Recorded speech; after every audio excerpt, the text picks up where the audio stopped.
Hey there, welcome. It's Ozzy here, founder of whensmytime.com. And for 12 years, I allowed fear to keep me in a job I hated and in a job I barely tolerated for a further 20 years. And my mission is to see that that doesn't happen to you. Now, this is actually the second video I've recorded today, so if you're thinking he's still got the same shirt on as he had on earlier, that's because it's the second video I've recorded today. So I hope you don't mind that I haven't sort of run upstairs and changed my shirt. Apologies for that if it offends you in any way. Look, what I want to talk to you about today is, it's actually mortality. And that sounds a pretty heavy subject, and I don't mean it to be. I'm talking about this from a very positive standpoint, but it's actually to remind you that none of us get out of this alive. There is some day in the future when we won't wake up. The thing is, we don't know when that is.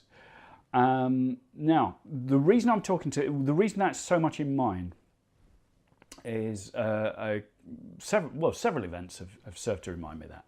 Back in 2010, this whole thing started off because I'd that year lost my mother, and we'd had several friends diagnosed with cancer in very short order. Bang, bang, bang, bang, bang. And sadly, we lost two of those. But those sorts of things make you aware of your own mortality. I mean, when I was 17, I was immortal, you know, and somewhere buried in here is still that 17-year-old who believes that, no, it might happen to other people, it's never going to happen to me. Now I'm sort of a couple of years off 60, and even now, I still, in here, there is that 17-year-old talking to me all the time. But in reality, I know that I'm probably now closer to my death date than I am to my birth date. But it doesn't, I mean, that sounds awfully down and morbid. It's not meant to be. It's not at all. Doesn't bother me at all. But here's what sort of brought it to mind in the last week or so. In fact, let me skip back. I will tell you what brought it to mind in the last week or so, but I want to skip back and ask you a question. Do you ever see somebody that you've never seen before, and you know you'll never see again, and you sort of invent a little story in your head about them? I think it's a trait I inherited from my mother, but she'd sort of, sort of have these flights of fancy about people that she'd see, and she'd imagine them as in certain professions or whatever. But anyway, Carol and I were out walking 2 or 3 years ago now, down a lane fairly close to the village where we live. And coming in the opposite direction was a lady we'd never seen before, but she'd got sort of quite a lot of walking gear on, you know, sort of full-blown hiking gear on. And she was walking with great purpose and great intent. And she'd got a skin which was so yellow, it sort of left you in no doubt that there were problems with her liver. Maybe liver cancer, but she had this look of determination. She looked very frail, but she had this look of determination. I can tell you, if we'd been walking in the same direction, she would have passed us. She was walking so quickly and with such intent and such purpose. And I sort of said hello to her. And normally, you know, you see people walking, and around here anyway, you know, you say hello, good morning, good afternoon, and they'll reply. There was nothing. There was just a focus on moving on. And after she'd passed, I said to Carol, that lady didn't look well, did she? And I started this process of invention in my mind. And I said, look, you know, she clearly looks as though she's got some sort of liver disease. I wonder if she's got liver cancer. And I wonder if she knows her days are numbered. And I wonder if she is trying to cram in as much as possible before that date. Maybe she was somebody who'd always loved hiking, and she was just trying to get in as many miles in, you know, sort of make sure when she eventually died, her boots had no sort of cleats left on the bottom. You know, she'd worn them through, just got everything out of it, squeezed everything out of it.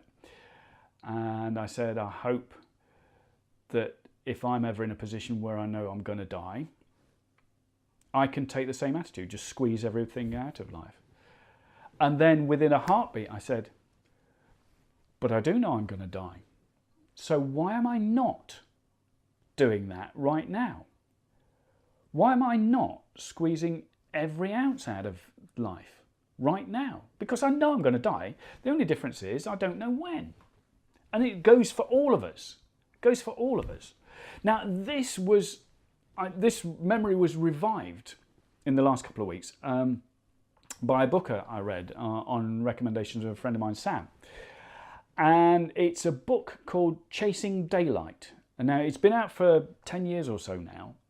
So I came to it rather late. It's by a chap called Eugene O'Kelly. Chasing Daylight. I would show it to you, but I've lent it to my son. I was talking to my son about it, and I've lent it to him.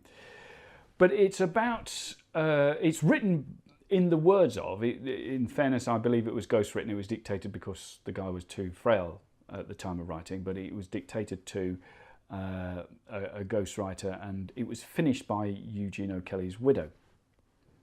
And that sort of spoils the ending, me describing her as his widow. O'Kelly, he was the CEO of KPMG, a huge global accountancy firm. I'm sure you've heard of them. Massive, massive, massive firm. But he was actually the CEO, and everything, he was younger than me, or younger than I am now, and he was at the top of his game. I mean, you don't get to be the CEO of a global corporation such as KPMG without being at the very top of your game, and a very high level of game at that too.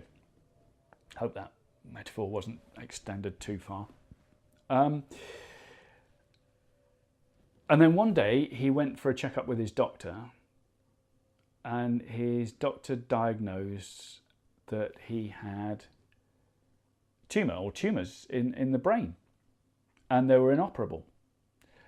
And he had about 100 days to live. He felt fit, he felt fine. Everything was okay, apart from this in the brain. Now, his doctors were able to reassure him that he would not feel any pain throughout this process, but that they couldn't do anything about it, and he'd better get his life in order because he'd got 100 days left. And you should read the book. This is a book recommendation. You should read the book. It's not the most riveting of reads, in as much as it's not, I wouldn't say it's beautifully written, but it's a beautiful book. And it's a very uplifting book. And it's about how O'Kelly's focus shifted from being CEO of a large company to focusing on what matters in life. He realised all of that didn't matter. The people within KPMG did. He got real friends within KPMG and in other large firms too. They mattered. So his friends mattered. The people mattered. But above all, it was his family that mattered.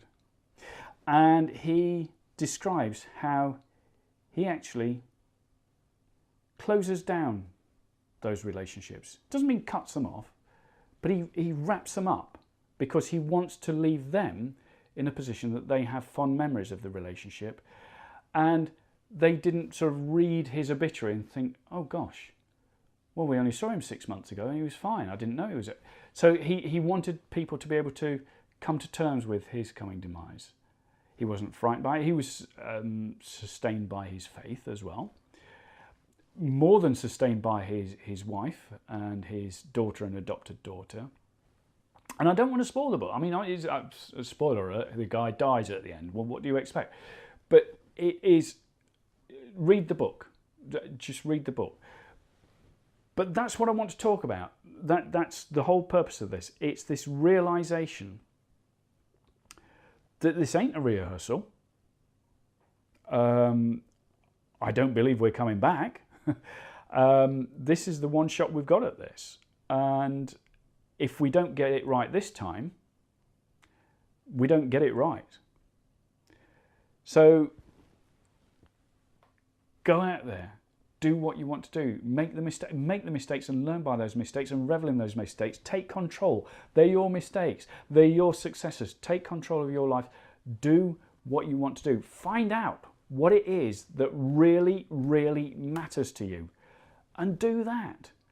And leave all the other crap behind. Does that make sense?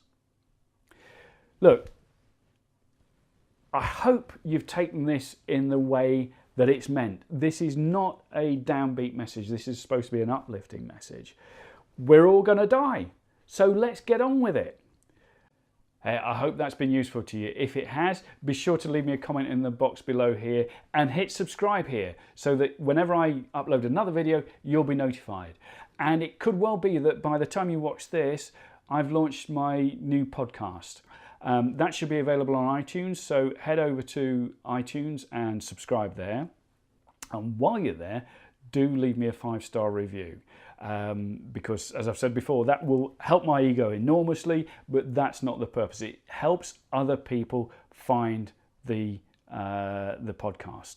So if you think it'd help, please do that. Look, if you don't think it's worth a 5-star review, don't leave a 5-star review. Tell me it's crap.